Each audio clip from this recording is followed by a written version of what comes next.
Last week, we saw Jesus being tempted in his humanity and how he was triumphant by acting according to his identity as the Son who prefers to receive instead of taking what belongs to him. And today we still see Jesus as the perfect Son of the Father, but now we even hear all of this from the Father, right? He says, "This is my beloved Son, with whom I am well pleased. Listen to him." This second Sunday of Lent, we don't see the weakness of his humanity. We don't see Jesus hungry like we saw him in the desert. Now he led 3 of his disciples, a very selected group of the 12, to see his glory. And not only to see it, but to participate in his glory, at least for a few moments, right? And that's why Peter says, "Lord, it is good to be here." In other words, let's stay here forever. But Jesus didn't show his glory right away, right? He took them for a walk first and led them up to a high mountain. Now, I'm not an expert in mountain climbing, but I can tell you it's extremely hard. It is painful, it is dangerous, especially in Jesus' times, right?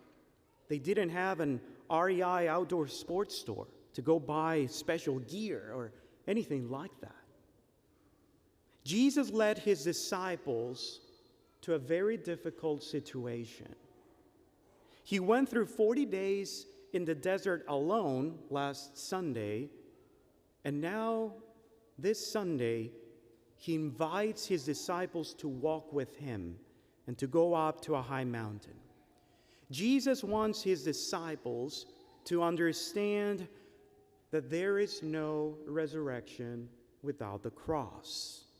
There is no transformation without suffering. There's no gain without pain. The disciples accepted the challenge. They went up the mountain, and after sweating, tiredness, and perhaps some bruises and cuts, they rest at the end and are able to participate in Jesus' glory, in the glory of the Son. Our life's difficulties, our pain, our suffering, our struggle, they can also have the reward of seeing the face of God at the end, of participating in his glory.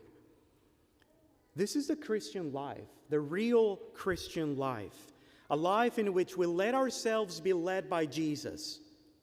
Many times he will lead us where we don't want to go. He will lead us where we feel we are unprepared to go. But what do? We exercise trust, and we won't walk without it, the struggle. It will be painful. Perhaps it will be hard to understand. Probably Peter, James, and John, as they were climbing that mountain, they were thinking, where is Jesus taking us? I'm tired. This is dangerous. What is he thinking? I think I should stop following him. But they pushed themselves through, and they kept following him because they trusted him. Now, the reward was worth it, huh? So much so they didn't want to leave him. They wanted to stay there forever. My brothers and sisters, Lent is this mountain.